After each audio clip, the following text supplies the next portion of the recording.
Derbyites, we're just a couple of days away from the Golden Globe Awards, celebrating 2015. We've got Daniel Montgomery here, we've got Marcus Dixon, we've got our boss Tom O'Neill, and we are frantically writing stories all this week. I think we've all changed our predictions about a dozen times. So we're going to maybe try to lock in a little bit right now on predictions. Let's start right with the big one, the one that'll be last at the show Sunday night, and that is the drama picture category. Daniel, who you think it's Spotlight? Who have you got here? I've got Spotlight. I haven't seen anything that would make me think otherwise at this point, though I don't think it's necessarily a lock. It didn't get any acting nominations, but it is in for both writing and directing here. So, I could see it winning this. Even if it doesn't win either of the other categories, I can see it winning this. Because Babel won without any other wins, and 12 Years a Slave won without any other wins, and this looks like a solid bet for screenplay anyway. So, it looks pretty solid to me. Marcus, you agree? Yeah, the no nominations for acting, it gives me just a little bit of pause. But, if they're going to try to predict what's going to win the Oscar, then they're going to go with Spotlight.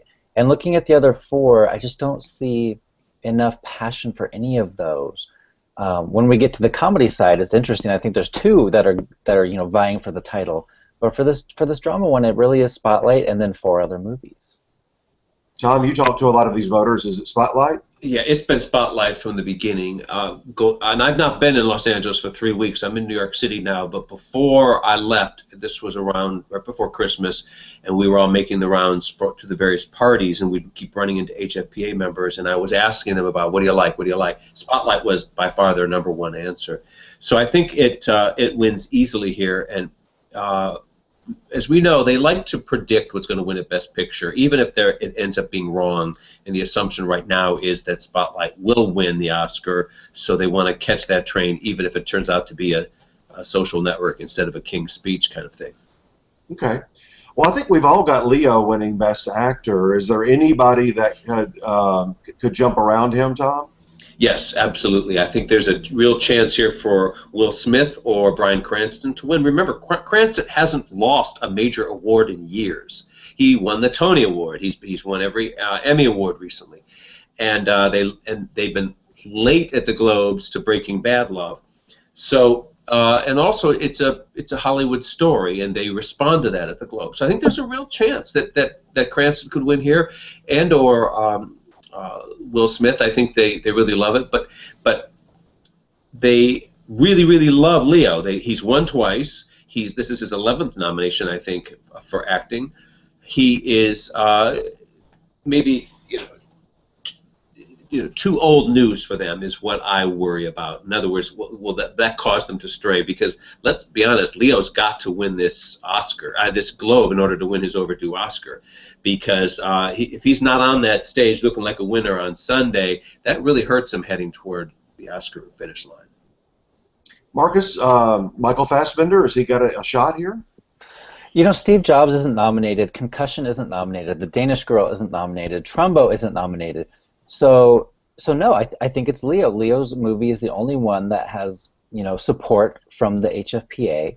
That means a lot. As I think Chris figured out a couple years ago, if your film or on the TV side, if your TV show is nominated, that just shows so much more support than for these other guys whose movies are not. And the Bryan Cranston thing, I wouldn't even say that the Globes were late to the party. They only did it so they didn't look foolish. I think that's why they gave it to Breaking Bad its final year and Bryan Cranston its final year. I don't think they ever liked the show. They just didn't want to look dumb. I think that's why they gave it to Bryan. Daniel, you got Leo as well, correct? Yeah, and he has won twice before, but I don't think fatigue is going to set in, because we talked about how they want to predict the Oscars a lot of the times. They want to feel relevant in that sense. He won Globes twice and then lost Oscar. Now looking like everyone is predicting that this is his year. He's going to finally win the Oscar, and no one seems to be rising up to take that mantle away from him. So I really think the Golden Globes want to be on that train too. Well, and he is one of the biggest stars in the world. They love those kind of people on their stage. Daniel, let's keep it with you and talk about drama actress. Who have you got there? I've got Brie Larson. I would normally think maybe there's room for an upset there, and actually there probably still is a little bit. But the fact that her film got into Best Picture drama it was kind of telling for me about how much support there is for that film and for her performance. It's she's so much the centerpiece of that film. But the one interesting thing that I'd watch out for is that we've got the category where the Golden Globes decided that Rooney Mara and Alicia Vikander in The Danish Girl are leads instead of supporting, where they've been campaigned all this time. I don't think Vikander can win, but I think Rooney potentially could, because there's so much support for Carol this year overall. So we don't know how she stacks up against these kinds of lead actress rivals. So it would be interesting. They might want to make a statement to say that and since she's not in supporting, if they think she'll get an Oscar nomination in supporting, they might want to crown her here, just to have someone. Tom, you mentioned to me yesterday you thought maybe you've heard they love Brooklyn, even though it's not up for Best Picture. This story of this young lady coming from another country to New York. I mean, that's the story of some of these voters. It's the story of all of these voters. They are members of the Hollywood Foreign Press Association, and if we see an upset in this race, it's going to be Saoirse Ronan. Remember, she is a star who came to prominence in Atonement, a movie that won Best Picture at the Golden Globes over No Country for Old Men. She has been a darling of the Globes for a long time. She gives this powerhouse performance in Brooklyn, and it is, though, a very subtle performance. It is very subdued, and the one thing that Brie Larson has going for her is that there are fireworks on that screen, and that you see a major forceful star being born in Room. So I think Brie's got this. She's way out front, but I do worry about Saoirse, and I think Daniel is insane and totally wrong about Rooney. It's not going to happen, Daniel. Well, Marcus, I just think it's possible. Marcus, you also have Brie here? I do. I'm kind of going backwards. In my mind, I'm thinking Brie and Leo are winning the Oscar. So going backwards, that means they're going to win the Globe. That means they're going to win the SAG. And I'm going to keep predicting them at each event until I'm proven wrong. The Carol thing is interesting because the film does have, Best Picture nomination, and it has a Director nomination. But I'm worried maybe Rooney and Kate will split the vote somehow. And that could hurt Rooney. I think, the Globes love these big movie stars. So I think if it's between Rooney and Kate, it would go to Kate. But overall, I'm predicting Brie Larson. Well, let's keep it with you. You mentioned a moment ago you've got the comedy film race down to 2. What are they? It's Joy and Spy, actually. I know you're not serious. You're being comedic. It's going to be Big Short or The Martian. And I think there's been a big tidal wave in the past few days, even people ditching The Martian for The Big Short. I'm one of those. I think you guys might be as well. It just seems like the cool thing to do. But keep in mind that the voters voted before this tidal wave happened. So maybe it's going to be The Martian. This is just like last year. It was between Birdman. It was between Grand Budapest Hotel. I think we all picked wrong last year. We picked Birdman, but I don't know. What are you guys thinking about this? We have to mention here that the huge controversy within HFPA about The Martian. Remember, it lost, depending on what side of the argument you take, one vote decided that it was going to be classified as a comedy within HFPA. Members were so outraged by the vote that they promised to have a second vote, because what happens is, the myth is that the HFPA has an eligibility period, or committee. They don't.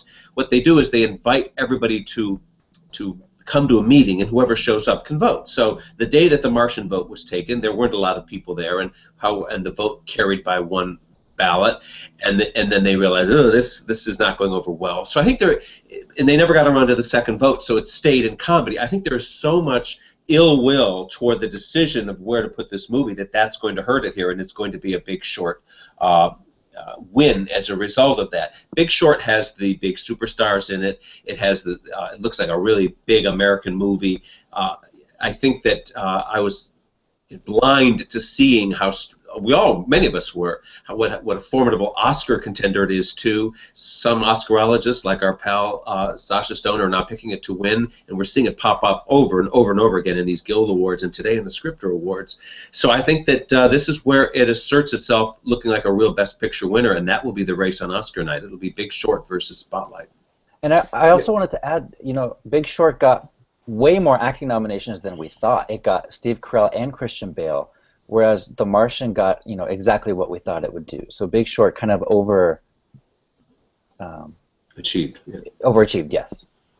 Well, I just moved into Big Short territory as well. I had The Martian forever, but even before that I had Joy, but that's really off the map now. But my thinking is the voters often will split things up across the board and try to reward all the major contenders, all the major studios, and so forth. So if I'm right that the Big Short wins here, it might also win for screenplay, although Spotlight probably gets that. The Martian, I think, wins Matt Damon, and I still got Ridley Scott winning director. So that there is a way to reward them in other places. Do any of you agree with Matt Damon, or do you have somebody else? Yeah, I think Matt Damon. I think if there were maybe one central singular player in The Big Short, that might be a little bit more of a threat to Matt Damon, especially with the controversy over the fact that it's not really a comedy. But you've got Christian Bale and Steve Carell. They're both here in the lead category. Christian Bale is in the supporting category at SAG, and arguably Steve Carell could be considered supporting too, since there's no one central character in the film. And they might split the vote here. And I don't think they'll give it to Mark Ruffalo and Infinitely Polar Bear or Al Pacino and Danny Collins. So even if only by default, I think they'd give it to Matt Damon. But let me correct you guys here on this race here. They love Danny Collins. I was told prior to the nominations coming out, watch out for that movie and watch out for Pacino, because when you ask the HFPA people what movies they like, that was the Kinky Boots of its year. Remember, no one saw Kinky Boots coming at the Globe nominations. And so this Danny Collins was the movie that kept coming up as the warning I kept hearing that it's going to be a surprise, and as I recall, I correctly predicted he would be nominated here.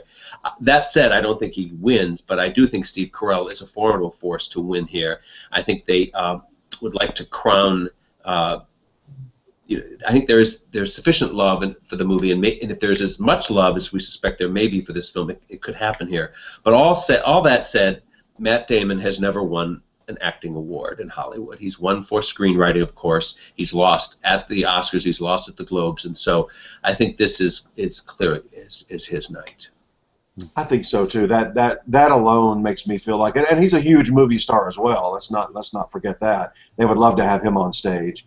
What about now? Actress to me is one of the most compelling races. Comedy actress. I could really truly make a case. Well, let's see. For four of them. Yeah, I don't think Melissa McCarthy is going to win. Although Spy is nominated for picture, but the other four I could make a case for. Daniel, who do you have? I don't think it's quite that competitive, but I do think it's a two-person race. I was in the Jennifer Lawrence camp for a very long time, up until I think a day or two ago. I finally switched to Amy Schumer. And even though they might want to predict the Oscar here, Jennifer Lawrence is a likelier Oscar contender for Best Actress than Amy Schumer is. But I feel, I think Joy is better than the buzz it's gotten since its release. But thank you. With that kind of negative, mixed reviews, and the reaction wasn't that great to the film, I feel like the bloom is off the rose a little bit with that, and perception is a lot to Golden Globe voters. So even if they really like the film, they might not want to reward a film that's perceived unsuccessful like that. At least giving it the win. So even though they love Jennifer Lawrence and she's the biggest star in Hollywood right now, I think they might just go with Schumer. Marcus? Yeah, no one had a better year than Amy Schumer, and I think I mentioned this in the slugfest we did when the Globe nominations came out. But there's no variety sketch category over on the TV side, so Amy Schumer will never win a Globe for television, unfortunately. So this is going to be their way to make sure Amy Schumer, the hottest thing on the planet right now, actually wins a Golden Globe. The one that I have in second place is Maggie Smith, because first of all, it's a great performance, a great movie, but she's supposed to come to the ceremony. I don't know if that's changed at all, but she's supposed to be there. and that And would announced it influence me. publicly so voters would know. Right. If I was a voter, that would maybe sway my decision because I want to see her up on that stage. But I have Amy winning this.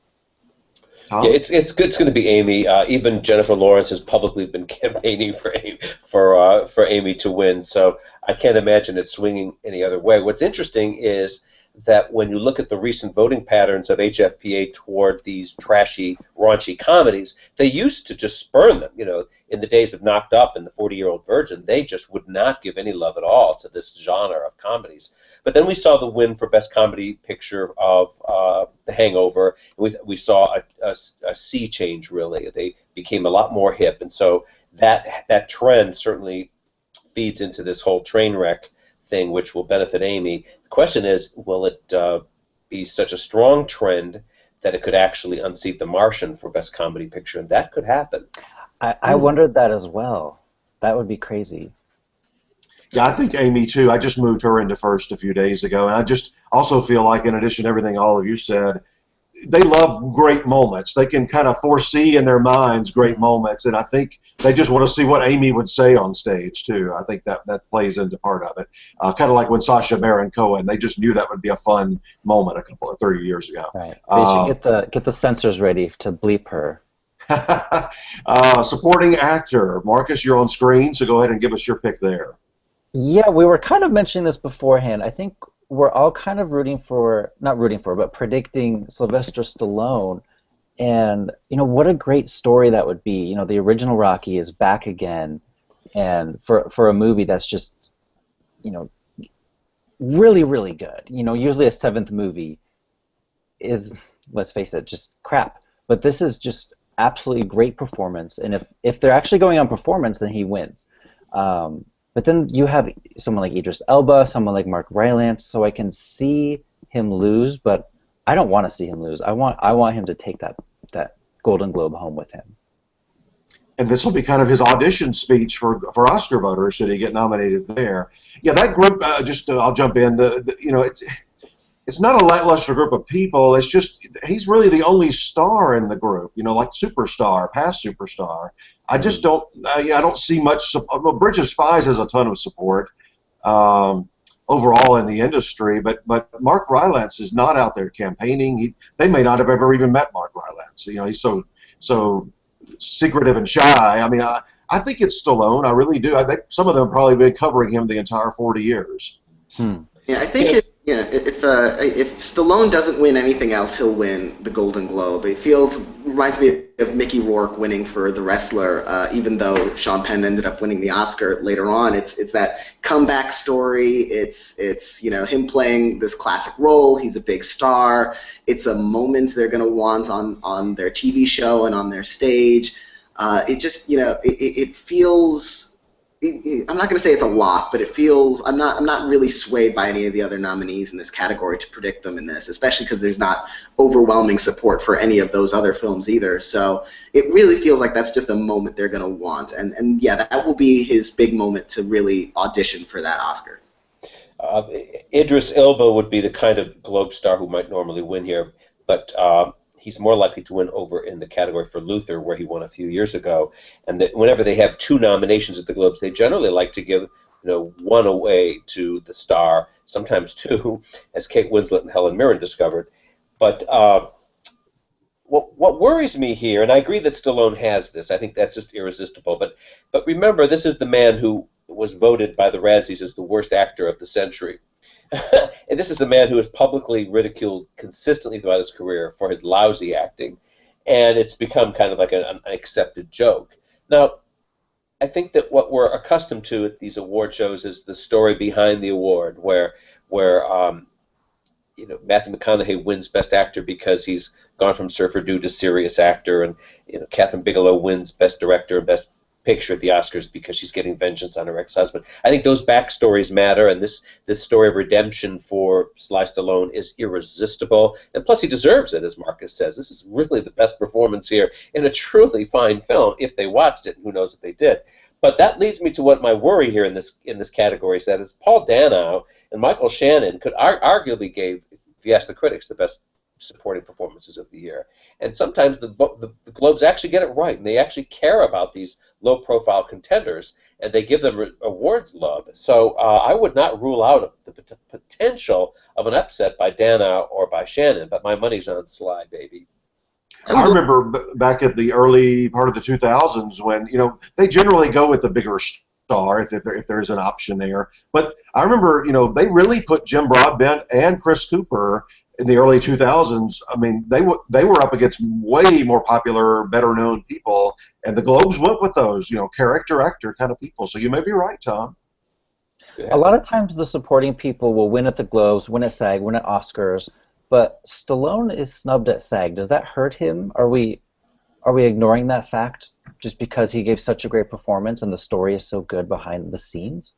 They didn't see him in Creed nationwide. I mean, I'm sure that it was just a problem of the movie not being seen. The snobs in SAG are not going to see a boxing movie that's seventh in a series. I think it was only out maybe a week or 10 days before their ballots were due. Because remember, SAG nominations were announced early December. So now this next race, supporting actress, I think is very interesting. We've all been talking about it in depth over the last couple of weeks. Daniel, who have you got? Well, I had Jennifer Jason Leigh for a while, and I recently switched to actually Alicia Vikander for Ex Machina. And it's weird because she's not guaranteed to get into the Oscars for that performance. Actually, we're predicting her to be nominated in Supporting Actress for Danish Girl. And it's unusual for the Golden Globes to pick a performance that doesn't get in at the Oscars. But in this case, it's such a weird, anomalous year with 2 Supporting Actress Oscar contenders in the lead category and 2 of the top contenders in the lead category. This could go any number of different ways, and I just feel like Vikander has so much support behind her this year. She got the 2 nominations this year, which shows how much they like her. I think she has more support for herself as a breakthrough actress this year than either of her films do overall. So I don't even think Ex Machina needs to have that much extra support for them to want to give it to her, just as her, because she's not going to win the lead category, and they probably know that. So this might be their opportunity to give her that award, and whether she gets in for this or the Danish Girl at the Oscars or both potentially, I think they might want to crown the new superstar. Marcus? I don't know what to do here. Daniel makes great points about Alicia. I might just pick Jennifer Jason Leigh because she was my favorite of all of the 5. She gave a wonderful performance full of twists and a lot of blood as well. But I really don't know what to do. I want to hear what Tom and Chris think. Right now I have Jennifer and I have Alicia in second. You're ready to be convinced of something. Yes. I have a feeling you're the one that will convince me. Well, no, I'm hung out to dry here too. I think it is between the 2 of them. I've had Jennifer in front for so long, like July, August time frame, just thinking it reminded me so much of Kim Basinger, L.A. Confidential, a woman amongst a whole cast of men, that kind of thing. That's why I think it could be her. It's between Jennifer Jason Leigh and Alicia Vikander. None of the movies in this category, by the way, are up for Best Picture, so that's no help to us. The 2 nominations for Alicia are telling. They normally, as we stated, give you one or the other. But the problem with the Ex Machina option is that she's a robot. There's no performance there at all. It's the critics like that. They like what's cool and understated, but the Globes don't. They like big ham-fisted stuff, just like the Oscars do. So I will confess to you right now, I don't even know what my prediction is at Gold Derby, but I'm talking myself into Jennifer Jason Leigh for several reasons. One is she gives the biggest performance. Number 2, Harvey Weinstein does not go home empty-handed on Globes night. Harvey calls every single one of those Globe voters every year, often. What's your vote, dear? What do you think? And he holds their hands, and I need to hear from you. And he works them personally, and they tell you so. And when you ask them about their votes and their feedback on movies, they'll say to you, the HPA members, "Oh, I don't want to let Harvey down," because they know they have to. Now, the other studio bosses don't call these people, but Harvey does. So I think they're afraid of having to say to Harvey, no Oscars. So I think he's got to win something, and so this is where they could reward him. So I'm leaning toward Jennifer Jason Leigh here, but yet I am worried about Alicia Vikander. It could go that way. Well, it's going to be an exciting weekend. We encourage all of you, jump in there. If you've already done it, make some changes. If you haven't predicted at all, Prediction Center is definitely open. The top scorer among all the on the film side and the TV side separately will get a $100 Amazon gift certificate. So be sure to jump in there and get your friends to do so as well.